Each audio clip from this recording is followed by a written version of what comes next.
Lithuania ने अभी साबित कर दिया है कि दुश्मन को करारा झटका देने के लिए आपको सेना की जरूरत नहीं है। 24 अक्टूबर को अलेक्जेंडर लुकाशेंको, बेलारूस के कठपुतली नेता, ने एक अनुमानित गलती की। उसे लगा कि वह एक शांत हाइब्रिड चाल से लिथुआनिया को अस्थिर कर सकता है। स्पॉइलर अलर्ट, उसने अपनी चाल ज्यादा चला दी और अब उसके पास बचा है करोड़ों डॉलर का नुकसान और एक शर्मनाक क्षेत्रीय घटना। आज जानेंगे कैसे एक छोटे नाटो देश ने साधारण सीमाबंदी को बड़ी रणनीतिक जीत में बदलकर यूरोप की सुरक्षा का नक्शा बदल दिया। यह समझने के लिए कि लिथुआनिया ने क्या कदम उठाया और उसने अपनी सीमाएं बंद करने का फैसला क्यों किया, हमें उसकी भौगोलिक स्थिति, उसके इतिहास और इस छोटे देश को इतना महत्वपूर्ण बनाने वाले कारणों को समझना होगा। देखिए, लिथुआनिया दो अलग अलग दुनियाओं के बीच एक चौराहे पर स्थित है। अगर यूं कहें तो पश्चिम में नाटो और यूरोपीय संघ हैं और पूर्व में बेलारूस है।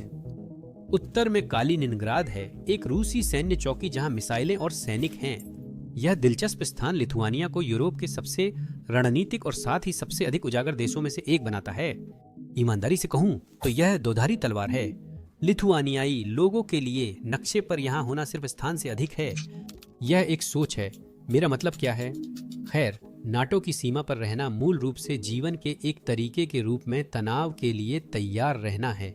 लिथुआनिया जानता है कि रूस और पश्चिम के टकराव में सबसे पहले वही प्रभावित होगा, चाहे पसंद हो या नहीं। वे रक्षा की पहली पंक्ति हैं, यह सीधी सच्चाई है। इसलिए उनके लिए बेलारूस के साथ सीमा सिर्फ एक रेखा नहीं है, यह एक चेतावनी प्रणाली है। मॉस्को को संदेश है कि उसकी हर इंच जमीन अहम है। यह मुख्य रूप से इसलिए है क्योंकि लुकाशेंको के तहत बेलारूस स्वतंत्र देश की बजाय क्रेमलिन के विस्तार जैसा व्यवहार करता है। मॉस्को जब भी नाटो की रक्षा प्रणाली की परीक्षा या असहमति दिखाना चाहता है, बेलारूस वही भूमिका निभाता है। यह मुसीबत का एजेंट है जो मासूम बनकर मालिक की ओर से उकसाता है। रूस के यूक्रेन पर हमला करने के बाद यह साफ हो गया। उस अभियान में बेलारूस रूसी सैनिकों व मिसाइलों का लॉन्च पैड बन गया और रूस के साथ पूरी तरह सहमत हो गया। लुकाशेंको संप्रभुता की बात करते हैं, पर उनका शासन सस्ते ईंधन, रण और सुरक्षा के लिए पूरी तरह मॉस्को पर निर्भर है।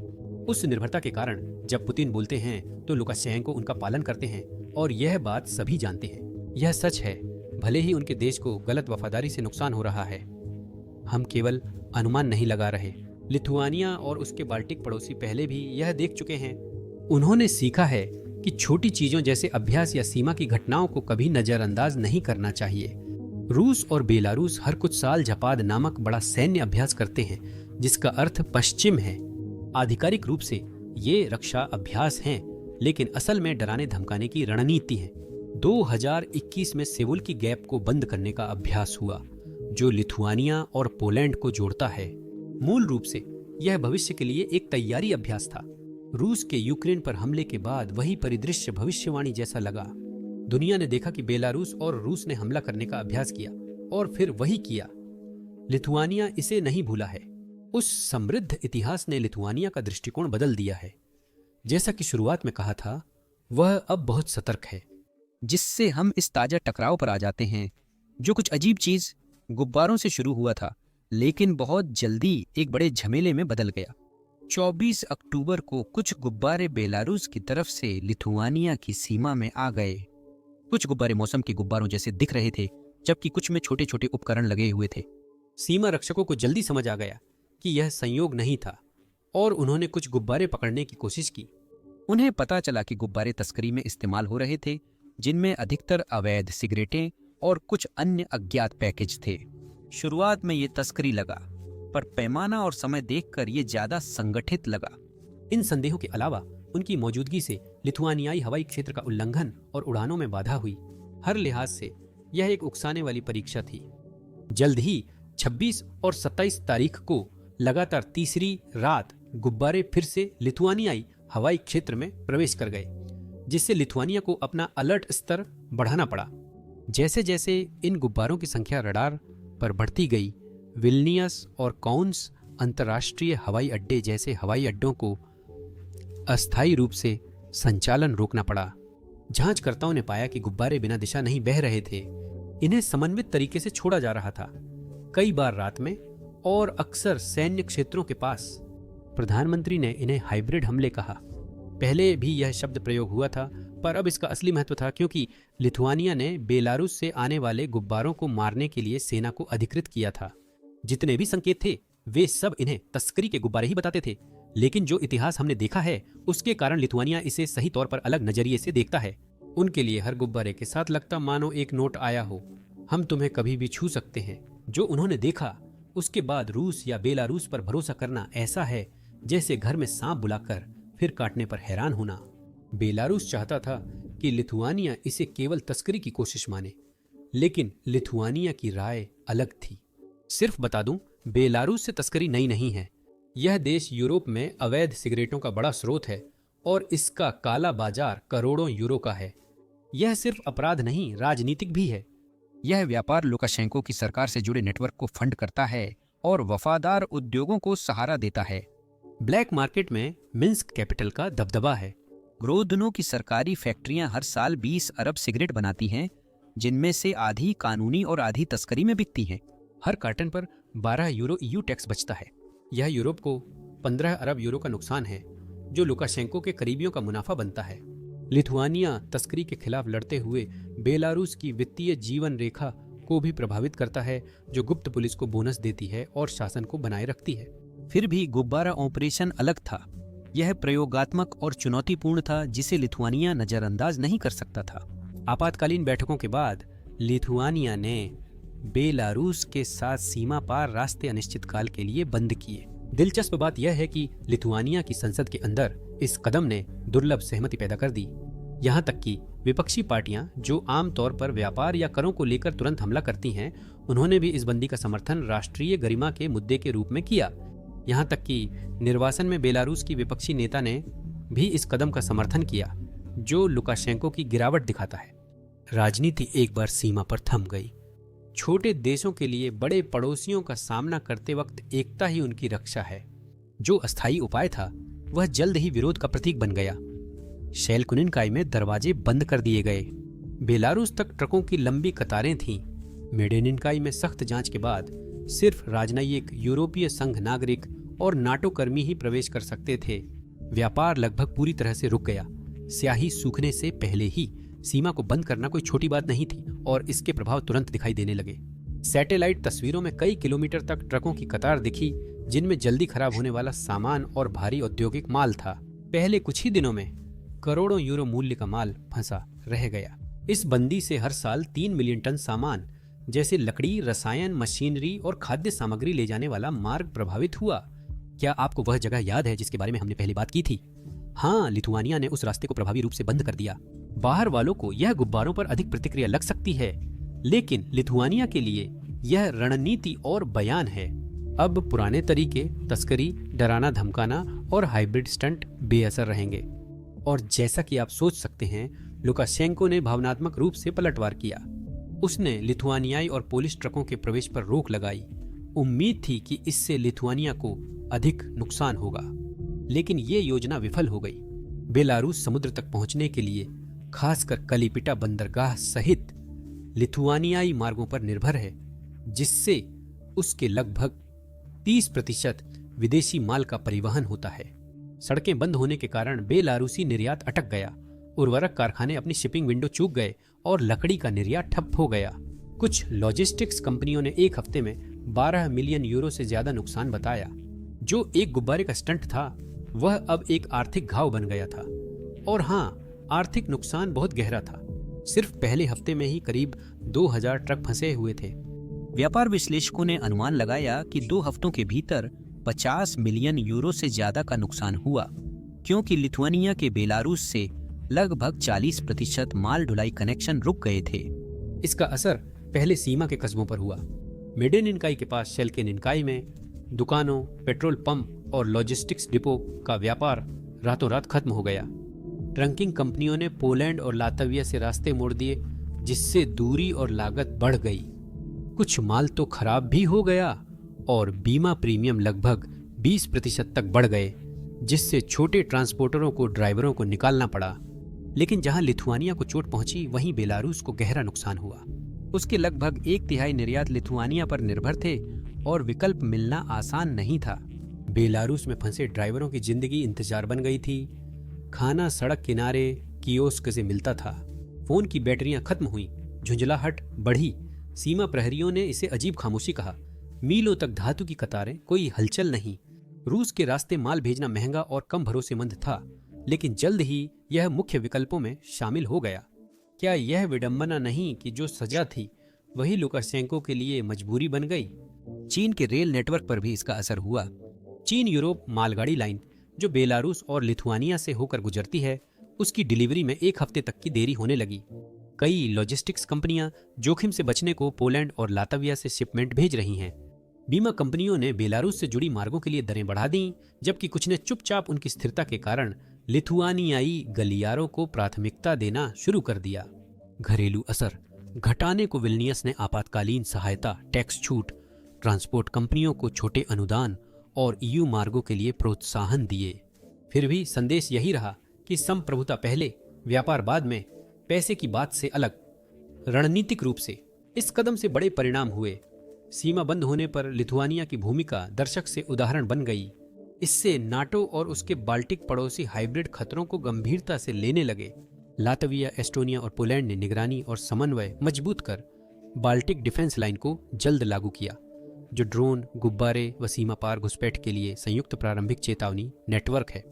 यूरोपीय संघ ने फैसले का समर्थन किया। ब्रुसेल्स ने आर्थिक अव्यवस्था मानी, पर दबाव में लिथुआनिया की निर्णायकता सराही। यह घटना प्रतिरोध का केस स्टडी बनी, जिसमें दिखा कि छोटे देश भी ऐसी सीमाएं तय कर सकते हैं जिन्हें बड़ी शक्तियां मानने को मजबूर होती हैं। राजनीतिक रूप से इस बंदी ने देश को एकजुट कर दिया। लिथुआनिया के अंदर माहौल स्थिर था। ज्यादातर लोगों ने इस फैसले का समर्थन किया। उन्होंने 2021 में बेलारूस द्वारा प्रवासियों के हथियार की तरह इस्तेमाल और 2023 में वैगनर के लड़ाकों के बेलारूस में डेरा डालने जैसा दबाव पहले भी देखा है। इस बार तरीका अलग था, पर मकसद वही, अराजकता और हेरफेर। लिथुआनिया इसमें नहीं फंसा। उसने इन गुब्बारों को एक मिश्रित खतरे के रूप में देखा और दरवाजा बंद कर दिया। यह कदम तस्करी रोकने, संप्रभुता की रक्षा और यह दिखाने के लिए था कि छोटे देश भी अपनी शर्तों पर चल सकते हैं। मॉस्को और मिन्स्क के लिए यह पूरा मामला गलत आकलन था।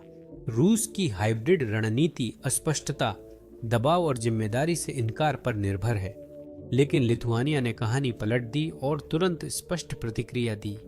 शांत प्रतिक्रिया की बजाय रूस सुर्खियों और जांच के केंद्र में आ गया।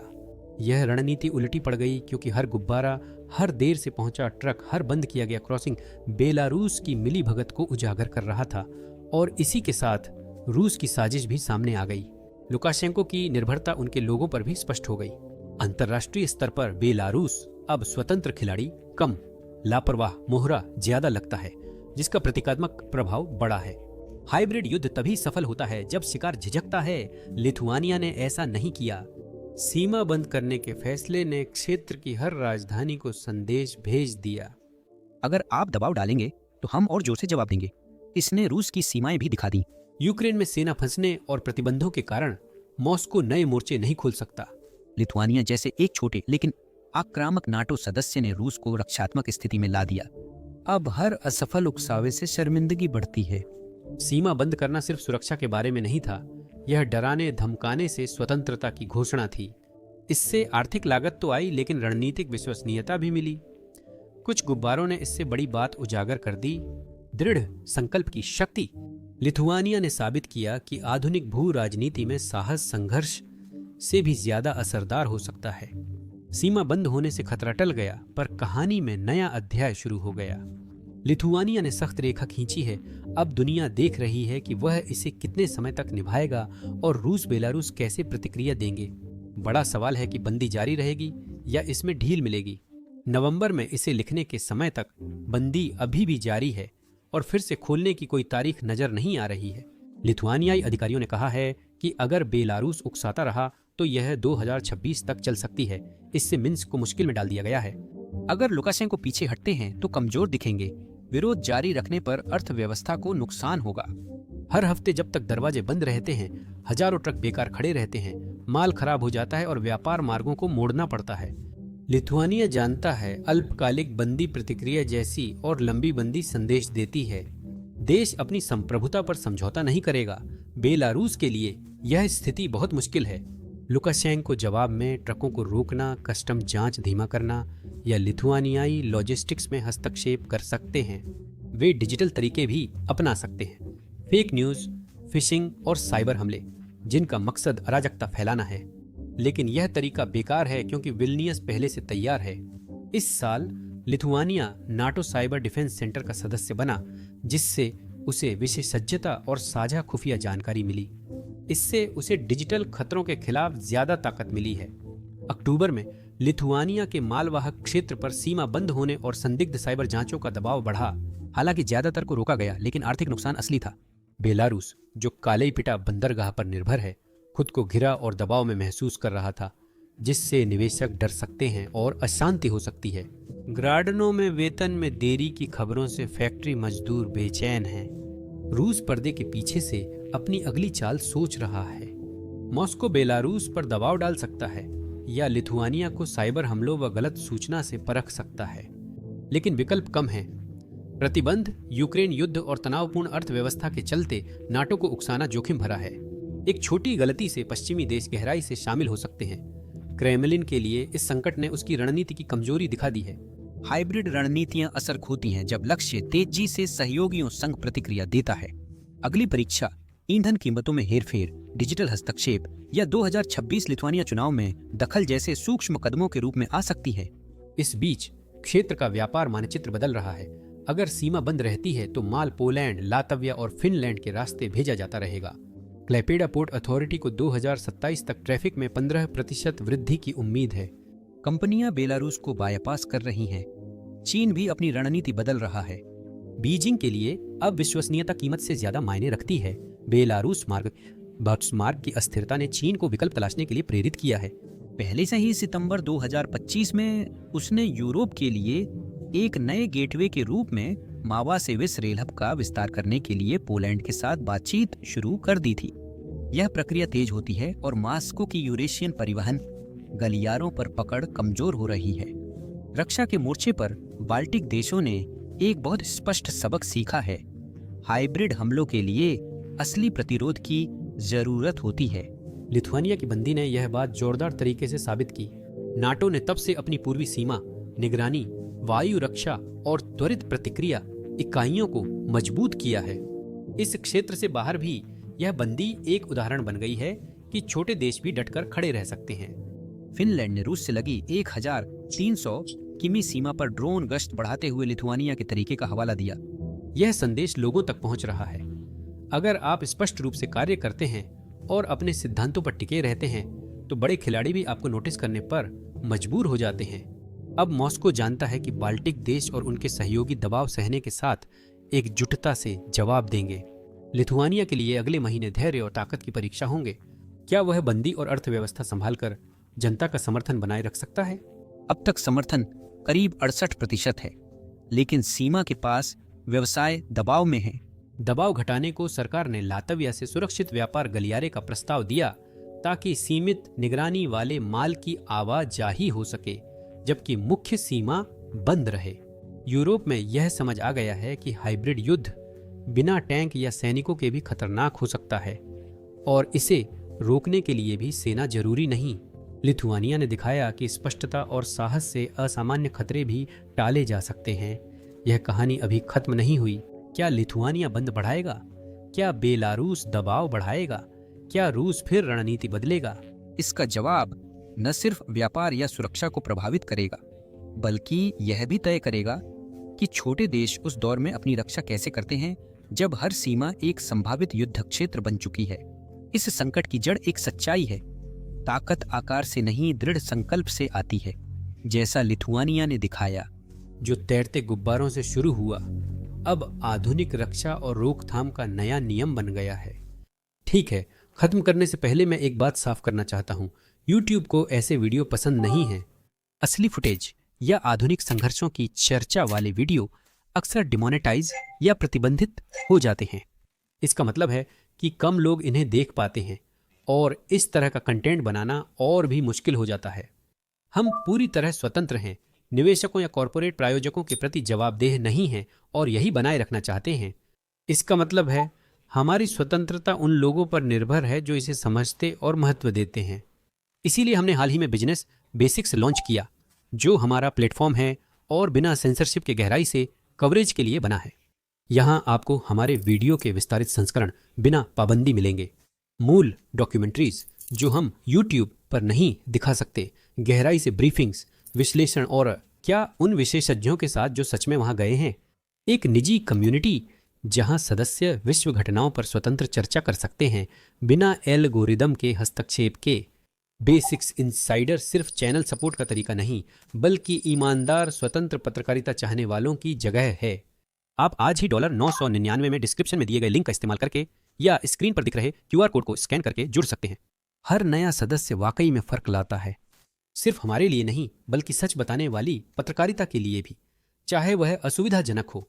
देखने और स्वतंत्र मीडिया के समर्थन के लिए धन्यवाद। अंदर मिलेंगे